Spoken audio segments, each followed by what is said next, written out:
intersection of good drinks, good music, and good times. This is Hops and Spirits Bar Conversations.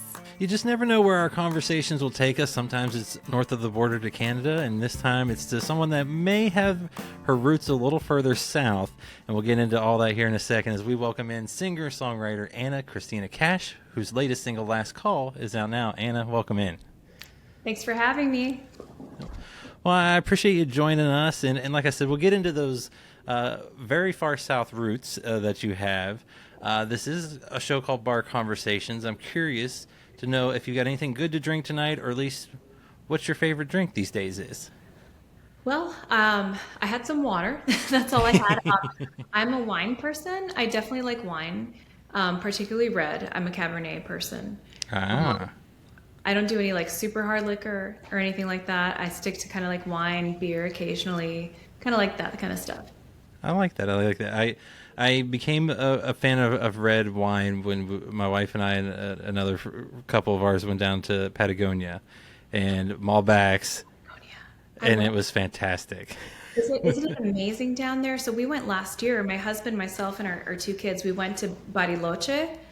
Okay. We didn't make it to like wine country, to Mendoza or anything like that, but we swear that Bariloche is like our favorite place in the universe, and it's so chill. And I felt so safe with my family over there too. It's like I felt incredibly safe. It was amazing. I was gonna say we flew into Buenos, went over, then flew to El Calafate, spent a good bit of time there, and ended up actually going across the border to Chile for a few days in Puerto Natales, and it is a whole different world the farther south you get when summertime is 55 degrees and that's their warm day. How's your experience with Chile? Because I didn't get to make it over there, but I have a lot of Chilean friends, but I've just never been to Chile. And I was so close. Yeah, it was fantastic. So like I said, we spent a couple days down there. Puerto Natales was fantastic. Food was fantastic, and it's so weird because like El Calafate, like you talk about, it's just you. For those that are in America, I likened it to a little bit of El Calafate, especially like a little bit of, say, Pigeon Forge meets Jackson Hole, because you're in this kind of weird, you have all these shops down the road, but it's so rustic and so truly you're right next to water and mountains, and it's just like this amazing place that we wish we could go back, and hopefully we will get to do that. And the fun part was they tried to hurt me by hiking up Mount Fitzroy, and that was quite a journey up. Wow. Well, that's amazing. Yeah, we did Buenos Aires as well, and it was kind of like our first time like really down all the way over there, because I'd never been to Argentina, and I've traveled all over, but my husband and I just like really loved it. That's so cool. That's amazing. Yeah, no, it's fantastic. We hope to get back, and because of, like I said, we'll touch on some of the southern roots. I always try to pair a bottle of bourbon or something to my guest. This is Penelope bourbon. It's finished in maple syrup and rum barrels, but they call it the Havana release. So I thought that was very fitting. Very thoughtful. Very, very thoughtful. Amazing. Now, you speak of your husband and your family. I think you got to do something pretty cool. By the time this airs, it'll be a week or so past Valentine's Day, but you guys were able to do the Duets show at the Grand Ole Opry. How was that? Yeah, so John and I, the Warren Treaty, Michael and Tanya Trotter, they invited us. They're very good friends of ours, and the Opry, they were all excited about doing a duos night for Valentine's Day, which is like a really cool concept, and I'm not sure if it had ever been done before exactly. I'm not quite sure, but they put together different duos. There was John Randall, Jesse Alexander was there, Tanya and Michael. Then they had like guys as well, so it wasn't only like guy girl. It was like Low Cash, it was Neon Union, and it was an amazing show. Got a great reaction. John and I got to sing Jackson, from his parents, as well as You're the One That I Want from the movie Grease, which was kind of like a wild card because they asked us for a second song, and I'm like, okay, like what other duet do we know? And I'm just like, Grease, so like, but it got a great reaction. It was like a lot of fun. Well, and for you, you made your Opry debut back in 2019, yes. And with all the music that you've done and so forth, did you ever think that like the Opry circle and the stage would be somewhere you'd get to perform, not only have your debut, but perform there many times and be able to be in a very unique place? It is a very magical place. I love the Grand Ole Opry so much, and I will tell you a crazy story because you just don't know which way your life is ever going to turn. But I first visited Nashville in 2006 with my parents. We went to take the backstage tour of the Opry House.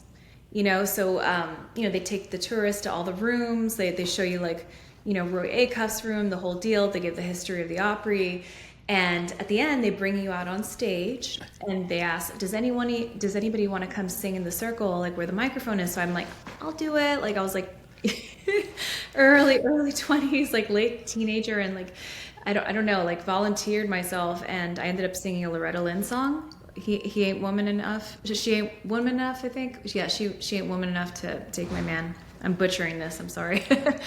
And then years later, I end up singing in the Opry. And the funny thing is, during that trip, I was supposed to work with a producer out of Hendersonville. And I remember passing through the town. I'm like, oh, I don't think I'll ever like make it here again, blah, blah. And I ended up living in Hendersonville for years, like a decade. And it's a wonderful town and I love it, but I'm from Miami, Florida, so it was not anything like where I was from. And that's where I had my kids, that's where I had my married life, and it was just like my life, so it's, you just don't know what's going to happen. It's weird. It's very serendipitous. Well, it's amazing to see how, maybe the world isn't as big as we think at times. And, for you talk about singing, getting in that circle even then, maybe it was naivety and just, hey, it's something to do. But you've been performing in front of audiences since you were like, 6 years old? So I'm guessing you've always loved music? I've always loved music. It started off like just at home. I'd sing along with like little kids movies and things like that. And my grandma would be like to my mom, oh, she can sing. She could sing. My mom was like, all little kids can sing. Be quiet. You know what I mean? But like I just didn't stop singing. So I would sing at school functions. I would sing in church. Like I really kind of honed my craft and like the harmonies in church, like probably like most singers. And then there was this variety show called Sábado Gigante, which is this variety show that had like competitions. It had like little children's performances. It had they'd give away free cars. It was like this crazy variety show, and it was the longest running variety show I think in history. And they had a kids segment, and I auditioned for the kids segment, so I got to perform off and on from the ages of 6 to 13 on that show. So I mean, did you grow up in a musical family then? Like, I mean, I know it's one thing to maybe have parents that loved music and play it. That's me. I love music. I love to have it. I can't sing. I'll make everyone run out of a room. Did you grow up, though, surrounded by music then? How did that love come about? No, I was just like, into TV. Like, I was just sit in front of the TV and my mom used to play the piano, and she played a little bit when I was a kid, but it wasn't like this very prolific thing or anything. My dad doesn't even sing in the shower, so, and now it's crazy. Like after me, my nieces, my nephews, they all play music. They're very musical, but I was kind of the one that really kind of went for the music first, I would say. And it's, it's just something that I always loved, and it was a passion. I just started, working at my craft, and I love singing. Now, your husband, also a musician, comes from a pretty good line of musicians. Are your kids musical then, or do they just love to just be kids? They're very musical. Grace definitely loves to sing, my daughter. There's a school talent show, and I'm like, Grace, do you want me to help you with a little song or whatever? She's like, watch this. And she started busting out into a huge rap from the movie Vivo. Like I my own drum, I think the song is. And I'm like, it's amazing that she's memorized this entire thing. And she asked me for singing lessons, and it's never something I would push. It was never pushed on me. I genuinely want to do it as a kid. But since she's asked me, I said, next year we'll get you singing lessons. And then my little son has amazing melody, and he picks up every little instrument. We have a little guitar for him, a little piano. So it's nice to see how music is a part of their lives. And I think they've got music on both sides. They've got it from me and my nieces, nephews, everybody. And then, of course, like John's side, It's awesome to see that continuing on. And, you talked about kind of growing up singing in the church, singing on the variety show. What music, though, did you grow up on? Did you love? Did you gravitate toward? I honestly loved it was a combination of things. I always loved country music, and I sing country music now, but I love the voice of Patsy Cline, of Loretta Lynn. But I also grew up listening to a lot of Latin music, which explains why I combine the two now. So it was not just something I decided to do later. I really like grew up with all these genres. And then my sisters were older than me. They were teenagers when I was a kid. So they'd dance around to Thriller. They'd dance around to Michael Jackson, Madonna. So I had the pop sensibilities. I had, I listened to classic rock when I started writing music, like a lot of the Beatles, kind of just playing around with like harmonies on the guitar and try to figure out songs. Really, I think probably the first songs I ever wrote weren't that great.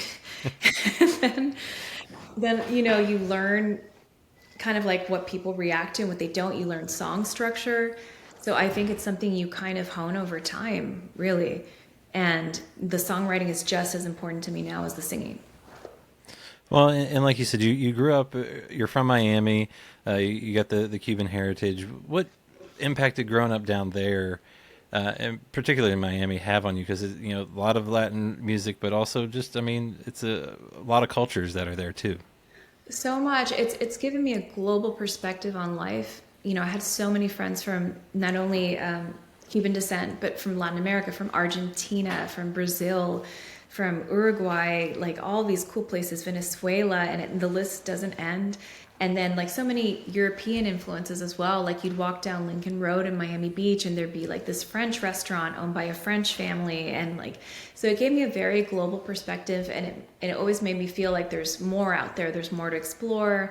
I always became interested in travel because of that. And not only that, I got to be around Spanish my whole life. I'm fluent in Spanish, and it very much influenced my writing. I do Spanish versions of a lot of my country singles and everything now, which is very fun.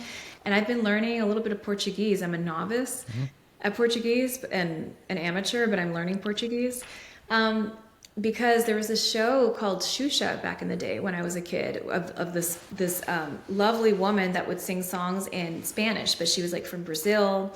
And the show first started off in Brazil. So I'm like, okay, if she can do these songs in Spanish and in Portuguese, like what excuse do I have? I should probably do some songs in Portuguese. So I'm like learning Portuguese right now to do Portuguese versions too, which is like the craziest thing ever. But that's what Miami has given me. It's given me a very global perspective of life. And, it makes me want to learn about other people. I'm curious about other people. And I think as a songwriter, not only being curious about emotions and about what I'm feeling, but I kind of always look to the outside for inspiration as well. I look at my friends' lives, I look at strangers, I observe, and I think you just have to be very observant. Well, I was going to say, being able to actually see different places, see different cultures, see just so many, how things can be done so many other ways than what someone is accustomed to. I feel like that, like you said, gives a perspective that not everyone has, and it's not, it's cool to see that then translated into music and how music can transcend everything. It can. It's amazing. I always thought there were no rules in music. Like I love that people have the ability to mix genres. Because even in country, there's so much country. There's like country rock. There's like the bluegrass country. There's modern country. There are all these things within country. And then you have like the whole folk and Americana angle that's like kind of like that, but not. And then in a lot of music, you've got like all the Mexican stuff, like regional Mexican, cumbia, Tejano. And then like you've got the Caribbean stuff, which is like the salsa, the merengue, the reggaeton. So it's like, I find music so interesting, and I love being able to combine different things and be experimental and try different things. So I love being a musician. Well, I was going to say, and you get to bring an amazing perspective to it. And what's also pretty amazing is, I mentioned you started singing really young. You had the opportunity to be on the variety show, but you were signed at 15, 16 years old. What was it like to kind of be an artist, and like this was in a sense a career at that age? I was given a tremendous opportunity. I was signed to the Latin division of Sony Music when I was 15, 16 years old, and immediately, I had a strong voice as a kid, and I had a lot of drive and everything, but, they set me up with the right people. I was working with Grammy Award winners all of a sudden, just like really, really amazing people that helped guide me because I was young. And, I consider myself an eternal student. I was learning then and I'm still learning now. And like I mentioned about the songwriting, this is a craft. Like singing is a craft, performing is a craft, songwriting is a craft. Every opportunity I get, every collaborator I have, I'm still learning, even from that point to this point. I was going to say, you kind of answered where, being in the industry for as long as you have and so forth, how have you kind of grown as an artist, since then? Because, I mean, you're singing more country stuff nowadays, even though it still has all those influences. But, I mean, you're in Nashville. So I feel like so much has changed, but probably at the same time, there are some threads that are still the same. There are definitely some threads that are still the same. I would say, when I started writing songs, I was very much into myself. I was wanting to do a lot of very deep things. I wanted people to know how I felt, and it was very introspective. And I'd kind of like people like, oh, play me this song. I'm like, oh no, it's not ready yet. So I was very precious about my songs. Whereas, the sort of that started to chip away over time, and like I became more collaborative. And I started working with other people, writing with other people, and now it's like a big party. It's a lot of fun. I love being able to hang out in a room with friends, and I'll still do that whole thing where I write by myself and everything, but I write with other people too. So I feel like my work has become more collaborative, and because of that, it's become very interesting to me. I only tend to do things that when I'm feeling it, if I'm not in the mood to write, I won't write. So I feel deeply inspired now by exactly what I said earlier. It's the fact that I'm always learning something new. I feel like if I wasn't learning, if I wasn't bettering myself, I think I would be bored. I think I'd be really bored. So I think because music has so much potential, you can do so many things with music and there are no rules. I think that's why I'm not bored yet. That's why I'm still loving it. I was going to say, you might never get bored with it because it's always evolving and things are happening. And, for you, life has also changed a little bit, since you started. Is it true that your now husband began just chatting with you at a bar in LA? Like just walked up, Yes. started chatting, didn't even ask you out or anything, This just is chatted. true. I've had so many different lives, I feel, because like I spent the majority of my life in Miami. That's where I was raised. And then I lived in Los Angeles for 4 years, from 2010 to 2014. And I lived down the street. Well, first I moved to Hollywood for 2 years. And then the last 2 years I was there, I moved to West Hollywood. And right down the street was, this hotel, is a Sunset Marquis Hotel. I didn't know it was there for months when I moved. And it's like apparently like the music hotel, like where all the rock stars hang out, like where, like there's a studio in the basement and everything. And that was there forever. And I had no idea. And then I discovered it was there. I'm like, okay, this place is so cool. So every now and then I'd pop in for a drink. And it was pretty early, I would say. So he was the only other person there with his friend. And he had a really thick Southern accent. And his friend had dreads at the time. And I was the only female there. So there was like no other females. So they, we struck up a conversation, and he and I were, exchanged information. It wasn't flirty, and we stayed friends for a while. And then 9 months later, he came back to visit and asked me out on our first date. And we hit it off. So that's it. So. Well, I was going to say, I mean, it must have gone well because you have a family now, you're in Nashville. So what was it like then moving from LA to Nashville and Tennessee? Luckily I had visited Nashville before, so I knew it was a great town. I loved LA, but I'm like, how, if I'm serious about this, like we should probably like live in the same city. And he had so much going for him in Nashville as well. And I'm like, I could be doing the same exact thing that I'm doing here, but over there. So let's give this a shot. Let's see. Right. So I moved and I fell in love with it. And I contemplated living in Nashville years prior to that. I just had so many friends. I actually had a manager at the time that convinced me to move to Los Angeles at the time. And it was great for what it was, because it was, I had a lot of friends that were filmmakers and fashion designers and in the whole movie world, and musicians too. But it was kind of like a very broad perspective of the arts, whereas Nashville is, I think, more focused, I would say, in music. And I was kind of glad that I had that experience as well. And I got to perform at places like the Hotel Cafe, the Roxy, the Viper Room, like all these very classic places. And it was cool. Well, and like we said, you're raising your family there now.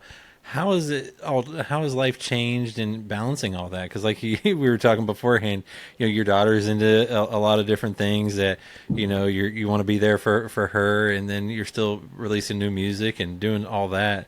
How is it balancing life in Nashville? That is the toughest act of all. Honestly, I do it every day. And, it's a partnership, it's scheduling. I live by the iCal. I have to share my calendar with everyone.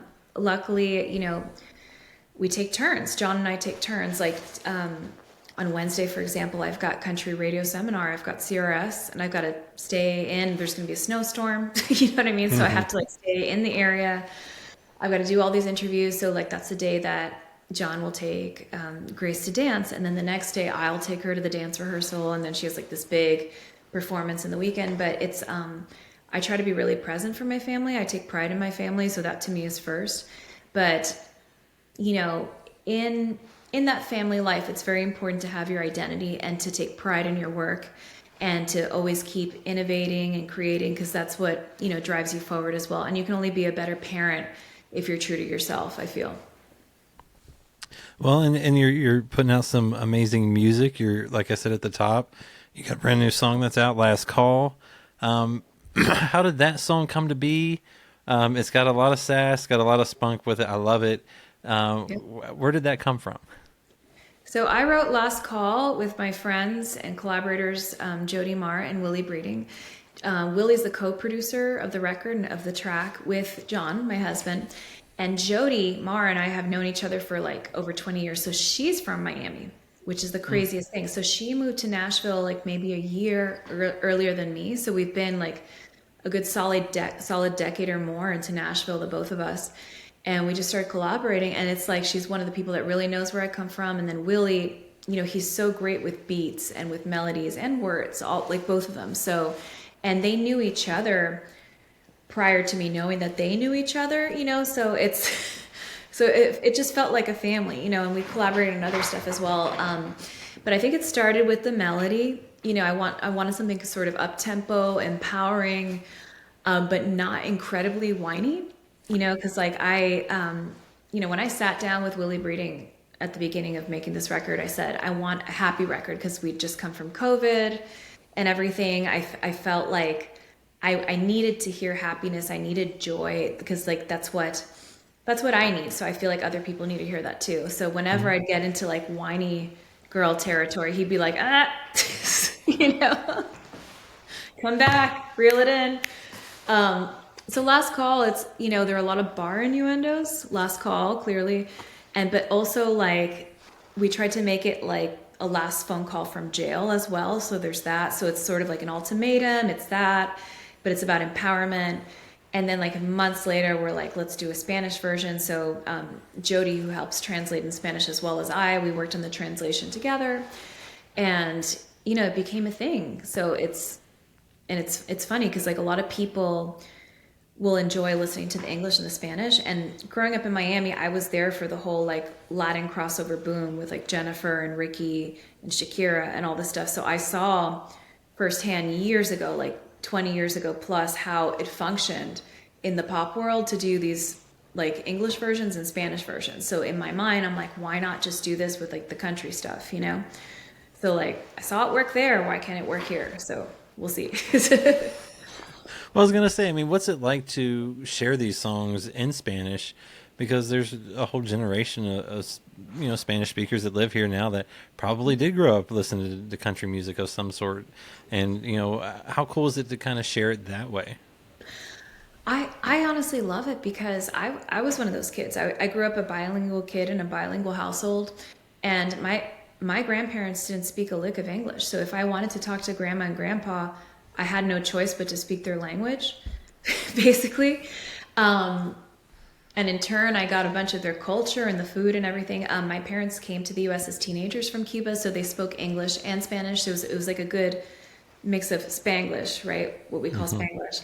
And then my sisters were, American teenagers when I was a little kid growing up, pretty much, but also could speak Spanish if they wanted to talk to my grandparents and everything. So it was very interesting. I just didn't know, because I lived in such a Miami bubble, that like people didn't speak Spanish. I thought everybody spoke Spanish. Nope. And even like the local Chinese restaurant by my house, by the first house we lived in, all the Asian Chinese restaurant owners spoke Spanish. So it's like I thought everybody spoke Spanish, basically. So, I also was very inspired by watching a very gorgeous, talented girl named Selena who sang in English and Spanish. I loved her music. I thought she was super dope. And I'm like, she clearly has touched people with her life and these songs. And I saw that it was cool. I felt like there was representation there. Even though I'm Cuban American, she was Mexican American. I felt like there's representation in the fact that, there's this Hispanic culture in her household and in her life. But at the same time, she's from Texas and American, grew up in America, like I grew up in Florida. So I was going to say, I mean, to be truly not just an artist, songwriter, I mean, you're a bilingual artist and bilingual songwriter. What's it been like to kind of go down that route and be able to, just like you said, share those things and be creative that way? Well, you never want, when you're doing a translation, you kind of have to treat it as its own version. So we've been extremely careful about that. The Spanish songs and versions are equally as important to me as the English ones. So I want to definitely not offend anyone. I want it to make sense. I've learned the hard way that literal translations, you can't just type in Google Translate and translate a song. It's impossible. It has to fit within a meter because you're also rhyming. It has to fit within the rhythm of the song and the timing. So it's actually something that's been more difficult than writing a song from scratch. It's been a labor of love. I wrestle with these. My collaborators wrestle with these translations, but at the same time, I feel it's so important because I feel like there's a whole other audience that can really, be a part of this, be a part of what I'm doing. And I want to include everyone as much as possible. And I grew up listening to so many songs in English and Spanish on the radio. It's just like, that's who I've always been. Well, and like you said, you're a songwriter at heart. How does that process work for you? Because like I know you said when you were first writing, it was kind of all about you and kind of how you were doing things, and you brought the collaborators in. So where does the ideas and everything kind of come from now? So sometimes just words. For example, I saw I saw something today that I wrote in my voice memo. I live with the voice memo on my cell phone. I sometimes think the best things are not forced. So if I'm doing some mundane task around the house or I'm driving, sometimes I'll see something that will spark my interest and I'll think of a title, right? So I'll write down the title if I'm parked somewhere. Or if I think of a melody, I have to record it immediately, and other times it's like, okay, we're going to go into this writing room with these people and then something really cool will come out that's not forced either. You know what I mean? So you can place yourself in a setting to work and it be very sporadic and cool, just the same. Or you could be alone and think of all these things. I have a journal where I sketch and I write different ideas and I have all these song titles. And I try for the song titles to be pretty clever. I try for them to catch people's attention. Well, and I think I read too that if you didn't get into music and go that way, writing was somehow going to probably be part of your life. Is that true? Do you just love writing even when it's not in song form? Yes, I do. I think it's because my mom always took me to the library as a kid. I fell in love with books, even the smell, just the library. I love a library still to this day. I'll disappear in a library. I'll disappear in a Barnes and Noble. I was a book kid. My dad took me to bookstores all the time. So I just automatically fell in love with books. So I ended up doing a master's in creative writing because I wanted to learn how to write fiction. Because that's when I stopped songwriting for 2 years. I was like, I don't want to do this. So I'm not this person that, that is married to one thing or the other, even though music is my passion. I can't think of anything else I'd rather be doing than writing songs. I really wanted to world build. I wanted to build sci-fi and fiction and all this stuff. And I didn't know how to do it. So I needed classes to structure myself. So it's, to create the plot and the characters and kind of be inspired. So I love doing that. Now, have you actually tried to write a book yet? I have half of one written. Ooh. And my husband, he's like my biggest fan of this stuff because like I have nothing published in that genre, but he's like read what I've done, and he's like, if you don't finish this, I'm gonna be so upset because like this No is pressure, so, right? yeah, because this is so cool, and like people should see this side of you. So like that's something definitely like when I'm waterfalling singles all year basically, and music is my focus right now. But when I have some downtime, I'd love to finish that project. And I also love to cook. I would love to do a cookbook someday, and kind of like mix the two things together. So there are a lot of creative projects in my head, and like poetry. I write poetry, so maybe I can do poetry books. But of course, you need time and space, and I've got two little kids, so I need to like Yes. allocate time to those things. Definitely. Well, one of these days, I'm sure all of it will be able to happen. And you talk about those songs. Are you going to be leaning into the country music this year? I know there's singles, EP, album, anything you can tell us? Yeah, so definitely like the whole I've made a record basically, but we're just, releasing singles for now, because I feel like it's really cool to release them as singles and then kind of have a full body of work to celebrate afterwards. And they're definitely country, very rhythmic. They all have beats on them, and Willie Breeding was, he's the beat maker. He's really great with the beats and everything as a producer. And I wanted something that could drive people forward. I wanted something fun and danceable. So a lot of it is, you can definitely bop to it. Like it definitely has a rhythm. So I'm excited. I was going to say, I can't wait to see what you have in store for us. And like we've talked about, you've been able to perform on a variety of stages, from young to now. What's the best part for you about being on stage and singing and performing? For me, it's the connection with the audience. I love it. There's nothing else like it. I think that's why I was hooked in the first place. Like from the moment I entered the Miami-Dade County Youth Fair and started singing Little Mermaid and got applause. And it's not so much of an ego-feeding thing at all. It's more of like an energy source, I think. And it's something that, it's energy that you give to the audience and they give back. So there's this giving and receiving motion, I would say. And I just love connecting with people. I love to watch them singing these songs. I like to hear stories about how they relate to the songs. I have had a lot of people over the years that followed my Spanish career as it started and have asked me, why haven't you released more Spanish? So that was a huge proponent as to why I started doing these Spanish versions as well, because I realized that there are people from that time period in my life that really want to hear me sing in Spanish again. So. Well, I was going to say, like I said earlier, music can transcend anything, and I think when you're able to tell a story, it's even more of a connection. And for you, in addition to being on stages, you've been in some cool spots. You've you sang at the Star Spangled Banner at President Bush's second inauguration, the Constitutional Ball. You've been performed at the World Festival of Song. You've gotten to do a lot of cool things. Is there a memorable one that sticks out to you, or a collection of them? What's kind of been some of those memorable things that you've been blessed to do? Man, if just a few off the top of my head, is performing at the Rock and Roll Hall of Fame, like when we did the Johnny Cash tribute. I'd never been to the Rock and Roll Hall of Fame. I'm like, this is like really cool to be here, to be at the Hall of Fame, and like all these crazy things. And also performing at the White House in 2006 was a big one. That was really cool for me, essentially because it's the White House and it's the president. And I was like a kid, basically. And I'm like, wow, this is so cool. I can't believe I'm here, And then my Opry debut, really just performing at the Opry is magical every time. But the first time I was there, I'd been there prior. I'd performed with John McEwen and friends. I performed with John. But never until 2019, when I did my debut with my original music, did it feel like full circle for me to have my compositions, for me to sing my own compositions at the Opry. It was amazing.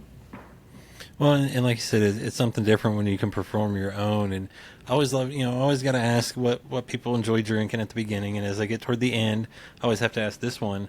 What's your favorite song right now to perform on stage? To perform right now, Last Call is really fun, but as far as, I think it's going to be my next single, which is Daybreak. That's a really fun song, and it's really chill. And it's about dreaming about being on a vacation. So I think it's a really fun song that gets people going, and people can sing along to it easily. So I think that's what's really fun. And as of this week, it was "You're the One That I Want" from Greece when I sang it on the Opry with John. Got to get my inner Sandy going, so that was fun. I was gonna say that one will get them moving too. That would be tough to beat. That was like the last really fun song I got to sing. So. Well, like we said, Last Call is out. You got more songs along the way, including Daybreak. So what else can folks expect from you this year? Because it sounds like you're going to be doing a lot of music one way somehow. I'm working on a lot of collaborations. I have some duets coming as well that I'm really excited about. Duets underway. Again, just they can expect definitely some more of the bilingual singles. Like, we're identifying singles still and creating Spanish versions for those. I've got shows around Nashville. I've got, possible CMA Fest over the summer. I've got CRS this week. A lot of stuff in the country music world that I'm really excited about. Well, it sounds like it's going to be a fun year, and Anna, thank you for sharing your story and your journey in this crazy industry that we call music, and thank you so much. Thank you for staying up late. I appreciate it.